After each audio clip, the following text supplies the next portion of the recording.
ele não queria que ninguém soubesse que ele estava ali. Mas é impossível Jesus chegar num lugar e a gente não perceber.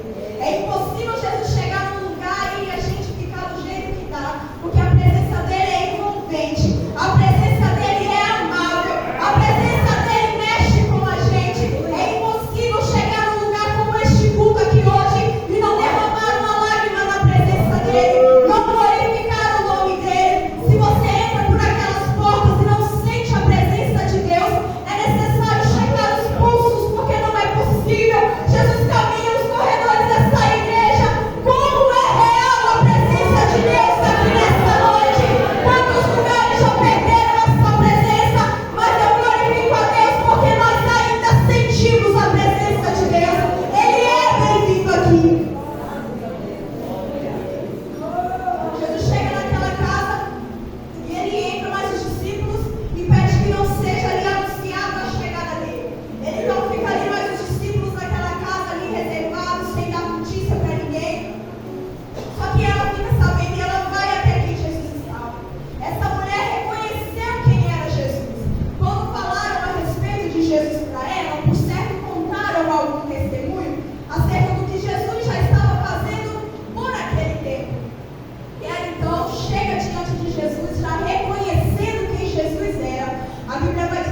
A gente clama e Deus está em silêncio, e por vezes o coração da gente é falho e a gente começa a achar que Jesus não está ouvindo. Só que aí a gente aprende uma lição com essa história e dá para provar na Bíblia que mesmo em silêncio Jesus está te ouvindo. Quando os discípulos falam para Jesus despedir, aqui vem gritando atrás. Jesus não pergunta quem e não procura saber quem, onde, porque não ouviu. Pelo contrário, ele já estava ouvindo e sabe o que os discípulos estão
gente não pode limitar Deus. O povo de Israel, principalmente os discípulos aqui, estão limitando Deus a uma nação. Estão colocando como que se Jesus não pudesse salvar lá fora, porque é só eles, não é assim. Estão colocando como Deus não pudesse curar, nem salvar ninguém lá fora, nem falar com ninguém lá fora, porque era só eles, e não é assim. Jesus vem agora com uma salvação universal. Ele agora vai alcançar quem estava lá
dentro do templo. Jesus veio para cumprir a lei e para trazer a graça. Então, a partir do momento em que Jesus morre na cruz por nós, já não tem mais lei. Agora é pela graça. Já não é pela lei. Agora é através da fé. Só que eles continuam ali presos na lei. Da mesma forma, os discípulos nesse contexto, mesmo andando e convivendo com Jesus, eles permanecem presos dentro do paradigma que eu já citei aqui, de que Jesus não salvaria fora, de que era só eles. Então, Jesus vai mostrar o amor dele para com os pecadores, mesmo que não estivessem dentro da nação de Israel. E existem três coisas que poderiam ser definidas através de um exemplo de Deus e o pecador. Existe Salvador, Jesus, existe pecador e existe salvação. Salvador, Jesus, aquele que criou o mundo, Deus perfeito, Criador dos céus e da terra, criou você também, tudo aquilo que você conhece nesse mundo, Criador, Deus grande, forte, inabalável. Existe o pecador e existe o pecado. Certa vez, o escritor escreveu assim: Deus não permitiria que alguém se sentisse tão perdido se não fosse capaz de achá-lo e salvá-lo. Deus não permitiria que alguém se sentisse tão pecador, tão sujo, se ele não fosse capaz de alcançar e de limpar. Deus não permitiria tantas coisas se ele não fosse capaz de resolver. E aí a gente entende através dessa definição que Jesus é poderoso e que ele permite algumas coisas para mostrar o poder dele através da nossa vida.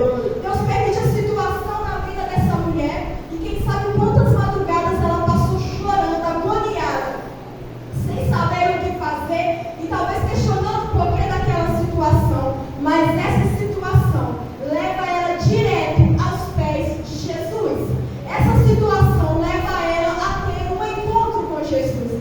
Lembra que Jesus chegou nessa cidade e entrou dentro de uma casa e não queria que falassem com ninguém que ele estava ali? Essa mulher ia encontrar ele? Não ia. Se não fosse o problema, não ia. E às vezes Deus usa de algumas situações para trazer a gente para perto dele.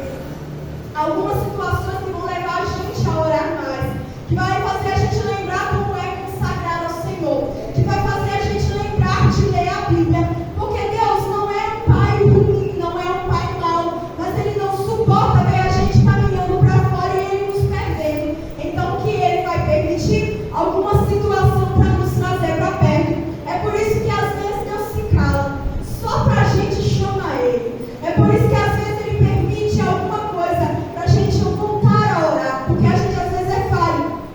Estamos firmes na presença do Senhor, em um fluxo constante de oração. No momento em que as coisas começam a melhorar, a promessa começa a se cumprir, a gente tem o leve defeito de começar a entrar em uma zona de conforto. E essa zona de conforto leva a um sono. E sabe como a Bíblia categoriza a morte na Bíblia, na época de Jesus aqui? Como sono. Ou seja, Deus trata sono e morte ao mesmo nível. Então, e não é morte física, morte espiritual. Quando Jesus ressuscitou algumas pessoas no Novo Testamento, que alguém chegava e falava para ele assim: está morto. Aí ele falava assim: não, está dormindo. O que é isso? A morte para ele, chamar alguém da morte para a vida, é como despertar alguém do sono. Então entenda que Jesus trata morte e sono no mesmo paralelo. Para ele é a mesma coisa. Ele tem poder de despertar alguém da morte da mesma forma que eu e você desperta alguém de um sono. Então quando a gente entende que a zona de conforto